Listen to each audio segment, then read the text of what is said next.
السلام عليكم ورحمة الله وبركاته. معكم مهندس حسام الحيمي، ونقدم لكم اليوم النشرة الخاصة بإخبار التكنولوجيا، والخاصة بسباق الشركات نحو التقنيات الحديثة، وبالأخص في مجال الذكاء الاصطناعي. ونبدأ بعناوين هذا البث المباشر. الصين تطلق محرك ذكاء اصطناعي يسمى بمانوس. هذا المحرك يختص بالمهام المؤتمتة.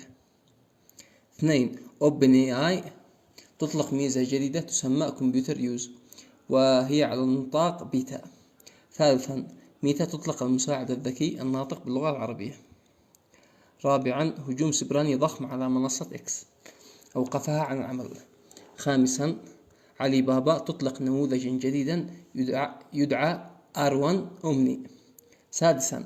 أمريكا تأمر شركة جوجل ببيع كروم وأندرويد لاحقا. كروم حاليا سوف تبيعها. 7. 5 من مليارديريات العالم يخسرون 209 مليار دولار، يعني ميزانية اليمن نقول كم 10 سنين 20 سنة. 8. ما هو سر تفوق إيلون ماسك؟ وهذه مقالة. 9. درس جديد في كورس الذكاء الاصطناعي باسم كيف تصنع الميمز عبر الذكاء الاصطناعي. أهلا وسهلا بكم في الورشة. وطبعا هذه النشرة نتناول فيها أحدث الأخبار التكنولوجية كما قلنا، والتي هي مهمة للغاية لأنها المستقبل. كان العرب سابقا لا يهتمون بأخبار الصناعة وأخبار الاقتصاد، ولا يهتمون إلا بما هو حولهم من قطعة الأرض الخاصة به، المواشي الخاصة به، وأيضا لا يهتم للتعليم. فلذلك تكونت فجوة بينه وبين العالم الأول والعالم الثاني. هذه الفجوة جعلته دائما في طور الانتداب، يعني دائما أي قرار أو أي سياسة جديدة يطلقها الغرب على حسب مصلحته، ومع العربي إلا أنه ينفذ. ليش؟ لأنه كل شيء بيد الغربي: الصناعة، الزراعة، الطب، الاقتصاد، حاليا التكنولوجيا. والتكنولوجيا مهمة جدا، والعرب إذا لم يتداركوا ذلك والله العظيم بيزداد وضعهم سوءا أكثر من الوضع الحالي بكثير. نبدأ بأول خبر: مانوس. هذا المحرك تم إطلاقه تقريبا قبل أمس، على حسب القول. وهذا المحرك يهتم بالمهام المؤتمتة. هذه المهام المؤتمتة عملوها بشكل أساسي أنها تقوم بالأعمال الروتينية، تسجل الأعمال الروتينية الخاصة بالشخص. مثلا موظف يبحث عن مثلا أسعار البورصة، أسعار العملات، أخبار الاقتصاد. تقوم هذه الأدوات بتسجيل نشاطه وتسجيل المهام التي يبحث بها، وتسجيل المدخلات وتسجيل المخرجات، ومن ثم تقوم بتكوين نموذج مشابه له يقوم بنفس العمل بالضبط. هدفهم بالأساس أنهم يتخلصون من الموظفين بشكل واضح. يقول لك هو تخفيف العبء عن المؤسسات، تخفيف مدري ايش، مساعدة. في الأساس هم يصنعوا أدوات تكون تعمل بجهد أكبر وبتكلفة أقل وما تعطلش بشكل مستمر. لا تحتاج إجازة مرضية، لا تحتاج حوافز، لا تحتاج رواتب، ولا تحتاج شيء. كل عملها أنها تسجل أعمال الموظفين وتقوم بأعمالهم. طبعا هذه الميزة أطلقتها أيضا OpenAI إن معها ChatGPT، ولكن الصين أطلقت محرك خاص اللي قلنا مانوس يقوم بهذه المهمة. وقال لك أكثر التقنيين العرب يتكلموا عنها، منهم الأستاذ محمد قاسم، قال إن هذه التقنية تفوقت بشكل كبير على ChatGPT في القيام بالأعمال المؤتمتة. جربها شخصيا، وأيضا هناك طلاب من أمريكا جربوا هذه الأدوات في فيديوهات إن شاء الله قد نضيفها على القناة، وكيف أنهم يتعاملوا وكيف أنهم يديروا حسابات السوشيال ميديا بالأساس، يستخدموها في إدارة حساب السوشيال ميديا وغيرها من المهام الروتينية. طبعا ChatGPT بهذا الصدد أطلقت ميزة جديدة اسمها كمبيوتر يوز. هذه الأداة كما نشاهد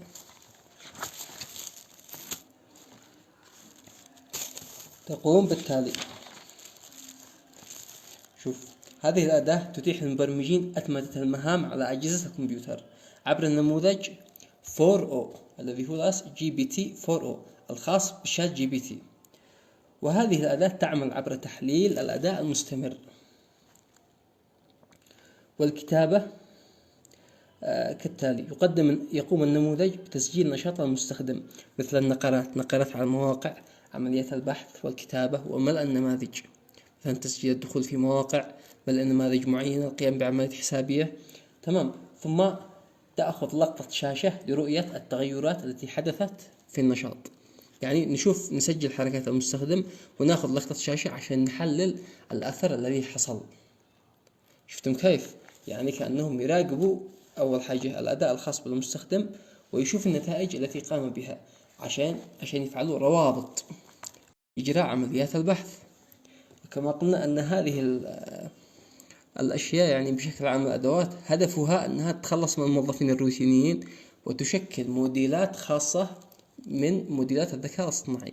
هذه الموديلات تحاكي نشاطات الموظفين ولكن بكفاءة أعلى وتقوم بمهامهم. وهذا النموذج كما قلنا يعمل بالطريقة التالية. أولا CUA موديل، هذا النموذج الذي يقوم بماذا؟ بتسجيل عمليات الموظف، يعني يقوم بالنقرات التالية، يدخل المواقع التالية، يقوم بملء النماذج التالية، ثم يأخذ الكود الخاص بهذه العمليات. تايب كليك، باتن ليفت، يعني شوفوا الزرار باتن ليفت، الإكس المحور الإكس الخاص بتحرك الماوس 286، والواي 102، يعني حتى يسجلوا حركة الماوس الخاصة بالمستخدم، يحللوا كل شيء. ثم ابليكيشن كود، يشوفوا الأكشن الذي قام بعمله. كليك الخاص بالماوس، هذا أمر الضغط. ليفت جهة اليسار، وهذه الإحداثيات الخاصة بالمكان الذي ضغط فيه الماوس، شوفوا الدقة. ثم كمبيوتر environment، هذه البيئة الخاصة بالكمبيوتر، يقوم بتسجيلها وتسجيل كافة العمليات، ثم يأخذ لقطة شاشة، يعني مثلا يشوف الماوس هذا ما عمل كليك لما الأدوات تساعدهم بشدة، فيقوم بتسجيل العمليات التي يقوم بها والأكواد التي يكتبها والنماذج التي يملأها، ثم يقومون بالأتمتة. ثالثا ميتا AI، تطلق المساعد الذكي الناطق بالعربية. شوفوا يعني كان ميتا معها، كما قلنا أن ميتا معها مساعد ذكي أسوة بمحركات الذكاء الاصطناعي الأخرى مثل شات جي بي تي، مثل ديبسيك، وهذا هو محرك صوتي يستقبل الأوامر الصوتية ويقوم بتحليلها والإجابة وبسرعة فائقة. وكما شاهدنا في شات جي بي تي، هذا المحرك الصوتي رائع للغاية ويجاوب يعني بكل شيء تقريبا، حتى يساعد الناس في أنهم يقرأوا الأدوية، في أنهم يصلحوا سياراتهم، في القيام بكل العمليات تقريبا. طبعا ميتا AI لأنها متأخرة في هذا المجال وأنها تعمل في الواقع المعزز بشكل عام، فلذلك يعني حاليا أطلقت المساعد الذكي الناطق بالعربية تقريبا، يعني ما كان معهم إلا إنجليش واللغات التي هي إيش السائدة والرائجة، مثلا الفرنسية، تلاقي التركية، الهندية. تمام. وحاليا أطلقوا العربية، تستطيع من خلاله أنك تحاور مع المحرك باللغة العربية. ورابعا معنا هجوم سبراني ضخم على منصة إكس أوقفها عن العمل، هذا في اليومين الماضيين تعرضوا لهجوم كبير والمنصة خرجت عن العمل بشكل جزئي. وطبعا إيلون ماسك قام باتهام دولة لا نعرف ما هي، تقريبا روسيا أو الصين، والتي أخرجت هذا النموذج عن العمل تماما. طبعا في هناك حرب يعني تكنولوجية بين الصين ستارلينك، يعني بين إيلون ماسك مالك ستارلينك الإنترنت الفضائي، وأيضا الصين، لأنها الآن في شركة صينية بدأت بإنتاج إنترنت فضائي ينافس ستارلينك، ويكون يعني بسعر يعني نقول أقل منه 10 مرات، زي ما فعل في ديبسيك وزي ما فعلوا في الكوين 2.5 ماكس. يعني الصين تصنع التكنولوجيا وبأقل الأسعار واتحاد بأقل الأسعار، وهذا ما يجعل الغرب متضايقا بشدة من الصين. خامسا علي بابا تطلق نموذجا جديدا يدعى R1 أومني، طبعا هذا الشعار الخاص بكوين 2.5 ماكس والذي أطلقوه بالفعل. أما هذا النموذج أنا شفت يعني أخبار في مواقع عربية كثيرة تداوله، فبحثت عنه يعني ما لقيتش أي نتيجة منطقية، حتى ما جابوا الشعار أو واجهة المستخدم الخاصة ب R1 أمني. ذلك يعني وجب التحذير أن بعض الأخبار هي الاستهلاك الإعلامي. دخلت طبعا يعني وبحثت في مواقع أجنبية، لقيت في بعض المواقع غير الموثوقة حتى أنهم ما جابوش لا شعار ولا أي شيء. وحتى عندما قمت بتنزيل يعني بعض المواد من هذا الموقع والخاصة بالخبر لم أجد أي شيء، يعني حتى روابط مفيرسة وملفات مفيرسة. سادسا، أمريكا تأمر شركة جوجل ببيع كروم وأندرويد لاحقا. يعني الآن أمريكا أمرت شركة جوجل ببيع محرك التصفح الخاص بالكمبيوتر وبالهواتف كروم. هذا المحرك هو من أفضل المحركات في العالم، ولكن عيبه كما يقولون أنه يستهلك ذاكرة السي بي يو ويستهلك الرام بشكل كبير، يستهلك الذاكرة المؤقتة، لأنه تقريبا يأخذ 4 جيجا من مساحة الرام. صحيح أنه سريع في التصفح وفي التعامل وفي تثبيت الإضافات، ولكنه يعني الأمانة يبطئ الكمبيوتر بشكل كبير. فلذلك يعني هذا الكروم المستحوذ هو قضى على انترنت اكسبلورر المسمى بإيدج حاليا. وكما كان بيل جيتس مستحوذا على جميع البرامج وجميع التقنيات، فحاليا كروم يعني تفوق عليه وعلى برامجه بشكل يعني كبير وقوي وفعال. ولكن يقومون بماذا؟ باحتكار التقنيات وسرقتها كما كان يفعل بيل جيتس، يعني ما فيش فرق. يسرقوا البنية التحتية الخاصة بالبرامج، يسرقوا الاختراعات، ويعني يحتكروها بشكل يعني عام. فلذلك أمريكا في إطارها ليش؟ لجعل السباق عادلا، السباق التكنولوجي عادلا بين الشركات الأمريكية. طبعا يعني هم يهتموا دائما بالشركات الخاصة بهم، يعتبروه أهم شيء، أما باقي الشركات ما يهتموا بها. فذلك الأمريكيين أمروا شركة جوجل ببيع محرك كروم لشركة أخرى، زي ما فعلوا مع تيك توك. تيك توك الأمريكي أمروا شركة تيك توك أنها تبيعها لشريك آخر ويكون أمريكي، يعني وهذا الشيء يكسر كما يقول الاحتكار يعني بين الشركات الأمريكية. ولكن عندما يتعلق الأمر بالشركات الأخرى فهو عملية للاستغلال والحصول على التكنولوجيا، ولماذا؟ ولأخذ حصة من السوق. طبعا بعد ما يبيعوا كروم بيجعلوهم يبيعوا اندرويد.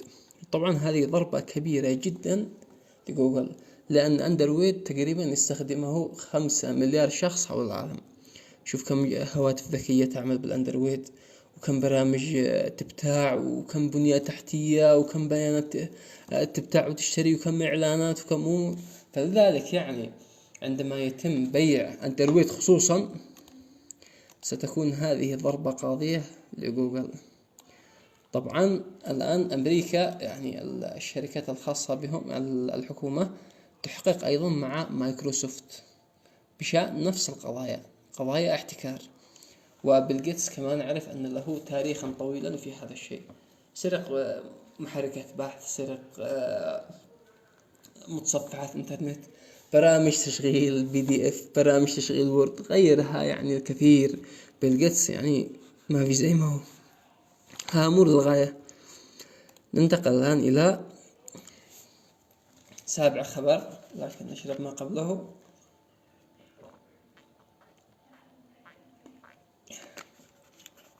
خسارة هائلة. يقول لك هذول ال5 المليارديرية حضروا تنصيب ترامب كرئيس دولة، ولكن نتيجة لسياساته خسروا 209 مليار دولار. طبعا مش هم وحدهم الذي خسروا، انهارت أسواق أسهم كثيرة منها في السعودية. شركات مثل ناسداك خسرت بشكل كبير، شركة مثل نوكيا خسرت أيضا، وذلك نتيجة للتخبط والحروب الاقتصادية التي بين أمريكا وبين باقي الدول مثل المكسيك، كندا، حتى مع الصين وغيرها من الدول. يعني ترامب عندما يكون شديدا للغاية، وخصوصا في التعاملات الاقتصادية، فهذا يتسبب بخسارة الملايين والمليارات لأشخاص آخرين. أولهم إيلون ماسك، خسر 148 مليار دولار. طبعا إيلون ماسك هو شريك ترامب في الحكم، وهو الذي ساعده في الانتخابات، هذا هو شريكه، شوف كم خسر. ثانيا جيف بيزوس مالك أمازون، خسر 29 مليار دولار، يعني رقم بسيط مقارنة بإيلون ماسك. سيرجي برين المؤسس الشريك لجوجل، الله يكون بعونك، 22 مليار دولار. مارك زوكربيرج أقل واحد، 5 مليار. برنار إيرنو، هذا اسم فرنسي، وهو المالك رئيس مجموعة LVMH الفرنسية، هذه طبعا شركة تكنولوجيا. مجموع ما خسروه هو 209 مليار دولار. وطبعا ترامب يقوم بماذا؟ يقوم بحرب اقتصادية ويدمر أسواق الأسهم، وذلك لجعل الناس والشركاء والمؤسسين ومالك الأسهم يجعلهم أنهم يتخلوا عن أسهمهم ويبيعوها بأقل سعر، ثم يقومون بعملية الجمع البطيء للأسهم. بعد ماذا؟ بعد أن يشتروها بثمن بخس، بعد أن يبيعها أصحابها بثمن بخس، يقومون بجمعها، بس يعني إيش بيسموها الجمع البطيء، يجمعوه يعني على مدى فترات يعني طويلة، يخلوا السوق يعني منهار على الفترة لحد ما يستطيعوا أنهم يكوشوا على الأسهم ويأخذوها وإيش ويرجعوا بعدين يرفعوا أسهم الشركات مرة أخرى. معنا المقالة ما هو سر تفوق إيلون ماسك؟ أنا ما كتبتهاش ولكن وجدتها في موقع أراجيك. هذا الشخص يعني هناك أسباب يعني لتفوقه، وملخص المقالة كما نقول: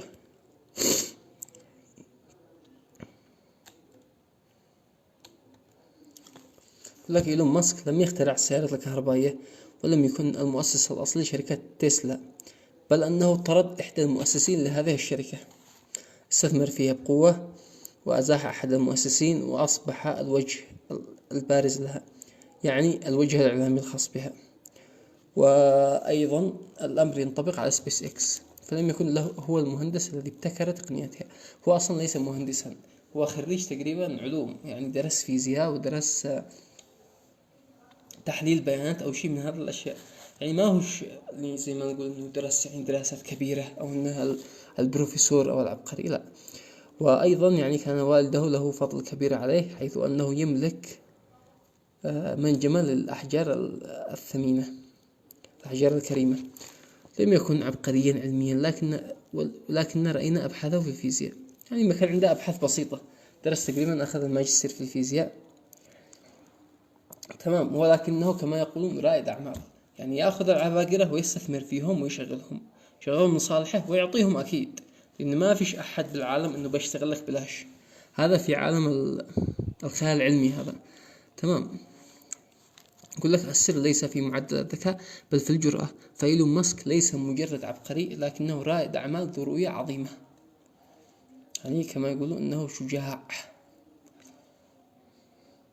لك عندما سمعت أن معدل الذكاء الخاص بإيلون ماسك الآي كيو يبلغ 148.8، شعرت بالدهشة، ولكن بعد التفكير أدركت أن هذا الرقم ليس فقط مرتفعا، بل أنه ليس بالضرورة أن يكون مقياسا حقيقيا، بل أنه ليس حقيقيا بالأساس، يعني قد يكون اشترى هذا التقييم زي ما الأغلب يعني يشتروا، أو النفخ الإعلامي اللي يحصل الكثير. هل هو عبقري؟ لا، ولكنه ليس غبيا، هو ذكي وأيضا جريء، وعنده قدرة وجرأة في فعل الأشياء الجديدة والتي يرى فيها يعني مستقبلا. فمثلا سبيس إكس هذه هو لم يؤسسها، ولكنه رأى فيها شيئا كبيرا قابلا للتحقق، يعني شاف فيها يعني ميزة تنافسية كبيرة، ما فيش أي شركة في العالم بتقوم إنها تعمل فسح للفضاء للأغنياء.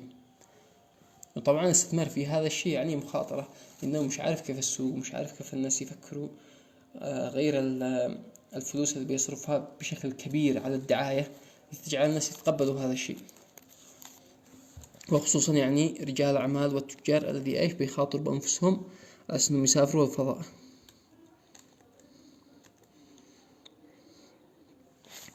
وأخيرا معانا درس جديد.